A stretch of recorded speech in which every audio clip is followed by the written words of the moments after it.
I think we need to talk about the main event first. Yes, absolutely. I think because it was fucking awesome. It was fucking awesome. It was a wild ride. Let's talk about the main event. So the main event was the Death Riders of Moxley, Claudio, with the Young Bucks and Gabe Kidd versus the weird dream team of Kenny Omega and Kota Ibushi, Darby Allin, Hiroshi Tanahashi, Will Ospreay.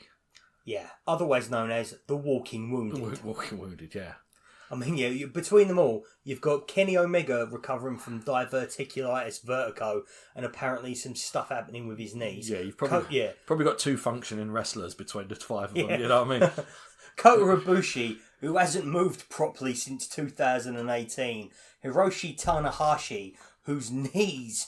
I don't think he has knees anymore. No. Will Ospreay, who needs to go and have fusion surgery. And Darby Allin, who probably in 5 years' time is going to have all four of those things wrong with him. Yeah, I know. The man bumps like a pinball. It was, it was a great match. It was a very, very good match. Yeah. Highlights include gummy bears being used as a weapon. Gummy bears, forks. When you're scavenging the streets for the worst weapons that the City of London can provide, you can't go much better than gummy bears. Yeah, I mean, so should we talk? I mean, because trying to go through the match I know you literally was watching this match as I turned up. Yeah. Mm-hmm. But to try and go through the match in sequence of as it happened was probably going to be a bit tricky. I mean, especially when we pride ourselves on no notes. No notes, yeah. We are a no notes So we will podcast. talk about some of the main things that happened. Yeah. So, I mean, a little bit of context.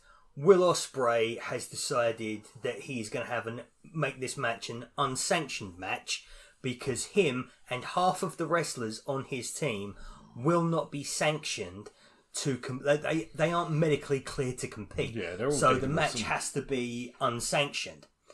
That's why this is a lights out steel cage match. Yeah, it was a very first time I've seen a steel cage, and it was a different steel cage to what we're used to. It was more like a roofless Hell in a Cell cage. It was a bit further away from the ring. Yeah, it's not as tall as the steel cages you're probably used to, but it does circumnavigate the ring so that there is a lot of space between the cage and the ring itself. Yeah, which was good because one thing about this match, I criticised WWE's TLC match for this. Yeah, Matt. In which case, remember in that match where we had two men in the ring while everyone laid about? Absolutely, yes. This kind of did have that a bit, but the guys on the outside were doing the odd bits. I mean, there was because watching it live, rewatching it back on telly, it's like I didn't see that. I didn't. So there was a lot of stuff going on. So it weren't as bad as that. Claudio Castagnoli was doing a lot of work to try and work over the faces while he was on the outside to make it look like there was a whole bit where because I didn't notice it because I was watching the in-ring stuff when we were live, but on the TV there was a whole bit with Darby Allin chasing John Moxley around the ring with a kendo stick, which I didn't see, and Darby Allin getting handcuffed to John Moxley, which I didn't see, So, because I think Ness said it to me while we was watching live, I think they're handcuffed, but I didn't see it actually happen. So it wasn't as bad as the TLC match where they literally done nothing. Yeah. But there was a lot going on, but there was more of a flow to the match, which the TLC match didn't have. I mean, even though this had a lot of spots, it had a lot of spots, and the fact that it's got more mobility to it than a match with fairly all healthy competitors. A match with Hiroshi Tanahashi and Kota Ibushi should not flow this well, considering that they can't flow very well themselves. And one thing I did enjoy about this match, even though this was meant to be built up as the Avengers of all the good guys coming together versus the evil team of the Death Riders. Yeah, this big storyline that's building up. There was a lot of comedy. In the match.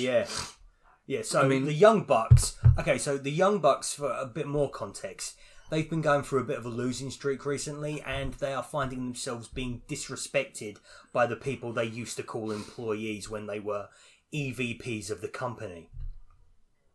And so they demanded respect earlier in the day. They told members of the production crew. Yeah, as part of the pre-show. There was a part of the pre-show, because we could see that on the screen. Yep. So part of the pre-show, they demanded the production crew put their old music on and get them some weapons in like a bag. You know, like the type of bag we see where with the thumbtacks and things like that hidden in. So that was a part of the pre-show. So then obviously during the match... Yeah. Do you want to continue? During the entrances... during the entrances. During the entrances, the Young Bucks wanted their old music back. They didn't realise quite how old. They got the music that they originally used on their first appointments on the indie scene in Christian wrestling events, which was Hansen's Bop. It was hilarious. And to hear 20,000 people singing Bop was a hell of an experience. It was. I almost just choked on my beer remembering it. It was hilarious. Yep. So we got them coming down to Bop, and then that led on. I mean, since we're on entrances, I mean, Will Ospreay's entrance was something very special. To hear all the people singing Ospreay. Yeah, Ospreay. And Ospreay's own video package was new AEW roster member Alex Winter, who is also Will Ospreay's wife, sharing an extremely heartfelt message about Will, because this is the final match that he's going to be in AEW for quite some time, while he has neck surgery that other people in the wrestling world have had, and when they've come back, it's basically been a coin flip as to whether or not they've been the wrestler that they used to be. Yeah. In fact, probably not even a coin flip. I would say most of them never came back the same. And when you're talking about Will Ospreay, I mean, half of Will Ospreay is probably better than most of the wrestlers on planet Earth right now. Yeah, I mean, he is probably the best active wrestler at the moment. Absolutely, yeah. Well, unfortunately, we can't say he's active right now, can we? Yeah. So that was the entrances, but then we'll go into some of the spots and we'll carry on with the Young Bucks with the silliness. So the production crew did fill up their bag with some stuff, and then when they poured out what they would assumed would have been thumbtacks, it was gummy bears. Oh, which was hilarious. If anything, it just gave the faces the energy they needed to kick their asses more. I mean, especially when the crowd gave a gummy bear chant as well. That was quite fun. Gummy bears, they're flying here and there and everywhere. That's copyright infringement. That's owned by Disney. You can't sing that. Oh no, that is change the key. Actually. Change the key in a couple of notes. I don't know how to. I'm not a musician. Did you not hear me sing? Do you think I know about key changes? You need to do what WCW did with like DDP's music. So my god! So it weren't Nirvana. Oh yeah. Change 2 notes. But it smells like complete rip-off. But yeah, I mean, so let's just go through some of the stuff that happened in this match. I mean, the gummy bears was a good bit of fun. I mean, we got to talk about this now because otherwise it's just going to be looming large over the rest of the conversation. We're going to talk about the Falk. We're going to talk about the Falk. So, I mean, there was a part of the match where Darby Allin got his ear cut. I think he got it was a powerbomb onto a ladder. He cut his ear. So, but then there was an improvised spot where John Moxley decided to get a fork out and just start jamming it into the bloody mess that was Darby Allin's ear. And it looked absolutely horrific. Now, as we were discussing actually before we started the podcast, it probably wasn't as bad as it looked, because it kind of had that, if you've ever seen the shower scene in Psycho, your mind makes the situation so much worse than it actually is by filling in all the blanks. When you actually take the thing, and you watch it with the most logical version of your brain that you can, you're actually seeing that, he's not actually digging into any of Darby's flesh. He's just kind of like splashing it in the blood around him. Yeah, he's just like sticking it in and around his ear, which was already a mess anyway from the previous spot. But it did look gross. I mean, you could get a nasty infection doing that. Yeah, it was. Yeah, especially considering he stuck the fork in his mouth before sticking it in his ear.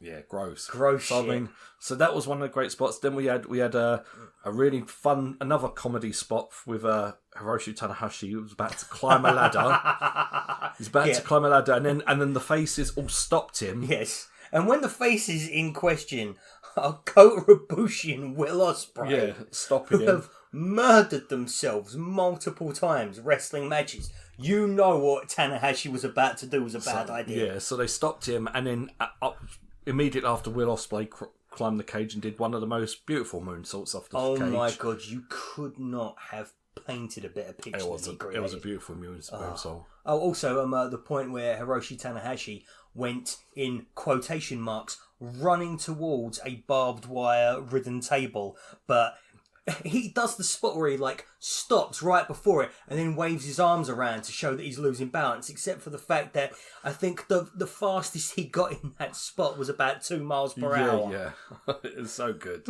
Yeah, I mean, Hiroshi Tanahashi was really good. He had a really good spot where he was alone in the ring with all the heels, and he was fighting them all off. Yeah. It was a really good spot. He also, we're not going to talk about this match in perfect order because we don't have that kind of recollection and we ain't written anything down.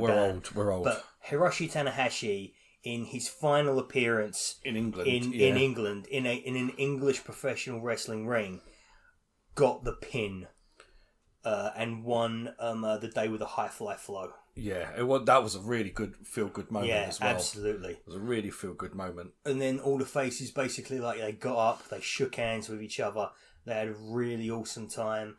And Will Ospreay being the person who we're not going to see again until I really hope, You are glossing over the big table bump as well. Oh, the big table bump, right? Yeah, no, we'll come back to the finish. We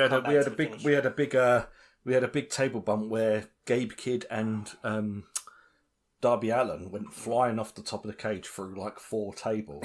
Yeah, and they almost overshot it as well. Gabe Kidd looked like he did not have a nice time. To see a bump like that in person, yeah, was really special. Absolutely. As a live, I mean, it looked great on TV watching it back, but I mean, watching that live, was great. I mean, watching this cage match live, and we weren't even on the right side of the cage to see it properly. Not really. We had to see it through 2 layers of steel mesh. Yeah. We was kind of viewing it through the corner of the cage, weren't we? So we had a bit the top of the cage blocking some of it, but it was just. We did have good seats. We had great seats. It was such a good match. Yeah. It really was. It was the perfect mix of this. It was weird because this serious storyline going on, as I said before, blended with the comedy in there. Yeah. It had a weird house show feel to the match. Yeah. Do you know what I mean? There was an element in this of just, hey, let's see how crazy we can get. Let's see what we can do. Let's just show the people who brought their tickets a bloody good time. Yeah, that's exactly. It was a bloody good time. It was good fun. Yeah.